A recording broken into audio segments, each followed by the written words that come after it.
অনেক মদখোর আমার সাথে বসে একসাথে ডিনার করে, হাফ প্যান্ট পরা, গলায় স্বর্ণের চেইন, হাতে স্বর্ণের ব্রেসলেট, আইসা আমার সাথে ডিনার করছে, আছে এরকম। গাঁজাখোর, আসো বসো, বসলেই তো আমি ওর ডিএনএ, চিন্তার ডিএনএ চেঞ্জ করে দেওয়ার সুযোগ পাবো, চিল্লায় বলো ঠিক কি না?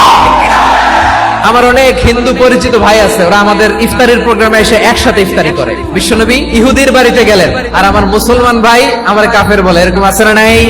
মুসলিমরা দেখতে পারে না, সহ্য করতে পারে। বিষ্ণু ইসা ইসলামের খাদেম ছিল ইহুদি, এতদিন খেদমত করলে একদিনও বিশ্বনবী ওরে কালিমার দাওয়াত দেয় নাই। কারণ কি? বিশ্বনবী একটা ভালো সময়ের অপেক্ষা করতেছিলেন, দায়ী সুযোগ খোঁজে, কখন দাওয়াত দিলে ব্যাটে বলে হবে, ঝোপ বুঝে কোপ মারে। বিষ্ণু ইসা ইসলাম ভালো সময়ের অপেক্ষা করতেছিলেন, দেখি আস্তে আস্তে এমন সময় আসছে, ছেলে এবার মুমূর্ষ, যখনই টাইমিং পেয়েছেন দাওয়াত দিলেন, পড়ো লা ইলাহা ইল্লাল্লাহ। প্রতিবেশী ইহুদি হোক হিন্দু হোক, যাবেন, সুসম্পর্ক রাখবেন, উপহার দিবেন, বিপদে পাশে দাঁড়াবেন, অসুস্থ হইলে একটু আপেল নিয়ে যান, আঙ্গুর নিয়ে যান। ইসলামের বিউটি দেখে, সৌন্দর্য দেখে অবাক হবে, নসিব ভালো হলে কোনোদিন কালিমা পড়ে মুসলমান হয়ে যাবে।